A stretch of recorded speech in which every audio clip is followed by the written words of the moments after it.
अखलाक को मारने वालों का एक्यूज मरता है तो कौन उसकी लाश पर फूल माला चढ़ाता है? यूनियन मिनिस्टर मोदी जी का।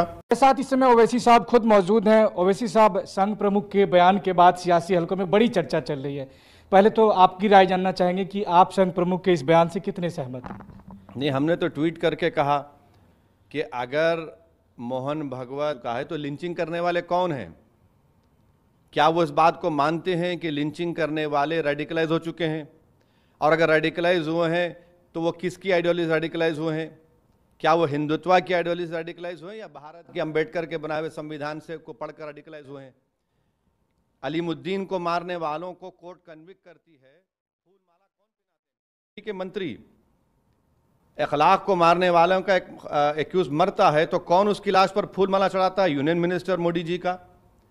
पीलू खान को मारा जाता है, रकबर को मारकर जब एक्यूज को कोर्ट को लाया जाता है तो कोर्ट मॉब में आकर कोर्ट के प्रेमिसेस पर भगवा झंडा लगाता है। कौन है लोग? जुनैद को भरी ट्रेन में मारा जाता है। मारने वाले कौन हैं? आसिफ को मारकर हरियाणा में महापंचायत की जाती है और महापंचायत में बीजेपी का हरियाणा का स्पोक्स पर्सन कहता है कि क्या हम इनको मार भी नहीं सकते? 2 दिन पहले नोएडा में काजिम को मारा गया। ये सब कौन लोग हैं?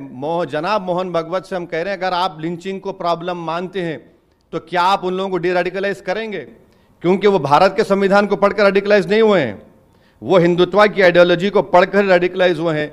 और अगर आप इस बात को मानते हैं तो बनाइए कानून। आप क्यों ये लोगों की आंखों में धूल झोंक रहे हैं? और आप ओपन कंडेमनेशन करिए ना उन लोगों का, जो लोग इन तमाम लोगों को मारे, ओपन कंडेमनेशन करिए उनका। आप नहीं कर रहे हैं। ये सिर्फ इसलिए कर रहे हैं कि वेस्टर्न कंट्रीज में हमारे देश के प्रधानमंत्री को हमेशा मीडिया की तरफ से आप लोग हमेशा उनको बड़ा पॉजिटिव पब्लिसिटी देते हैं, मगर वेस्टर्न कंट्रीज में उनको पब्लिसिटी नहीं मिल रही है। और ख़ास तौर से यूएसए में ये बड़ी बेइज्जती की बात है भारत के लिए कि यूएसए ने भारत को कंट्रीज ऑफ कंसर्न में डाला स्टेट डिपार्टमेंट रिपोर्ट में। तो ये सब उसके लिए किया जा रहा है। अरे इतने वाक़यात हो रहे हैं, ये पहली मरतबा मोहन भगवत ने कहा है।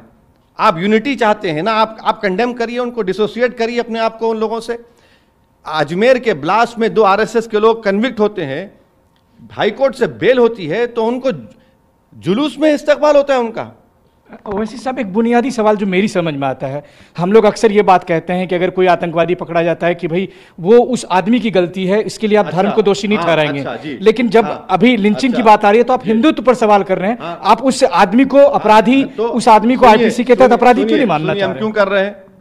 आपने विजुअल नहीं दिखा आपके टीवी में? अखलाक का जब एक्यूज मारा गया तो वहां पर वहां के एमपी जो यूनियन मिनिस्टर हैं जाकर उसकी लाश पर फूल माला चढ़ा रहे हैं।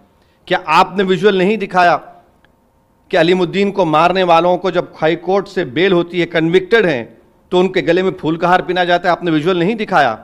आप क्या कहेंगे उसको? जुनैद को ट्रेन में मारा जाता है तो हरियाणा की सरकार अभी तक केस को बर्बाद कर चुकी, क्रिमिनल केस को।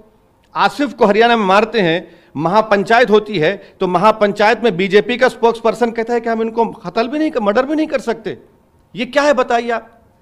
आपकी सोच गलत है मेरे दोस्त। आप सच्चाई को नहीं देख रहे हैं, आप सच्चाई को अपनी आइडियोलॉजी से देख रहे हैं। बदलिए उसको, हकीकत को पहचानिए। लिंचिंग अगर हो रही है तो कौन कर रहा है लिंचिंग? इतने रेडिकलाइज ये लोग क्यों हो चुके हैं? किसकी किताब पढ़कर रेडिकलाइज हुए हैं? अगर बाबा साहब बनाए हुए संविधान को पढ़ेगा तो रेडिकलाइज नहीं होगा। ये हिंदुत्व की आइडियोलॉजी को पढ़कर रेडिकलाइज हो रहे हैं और यही लिंचिंग, ये लिंचिंग खत्म नहीं होगी।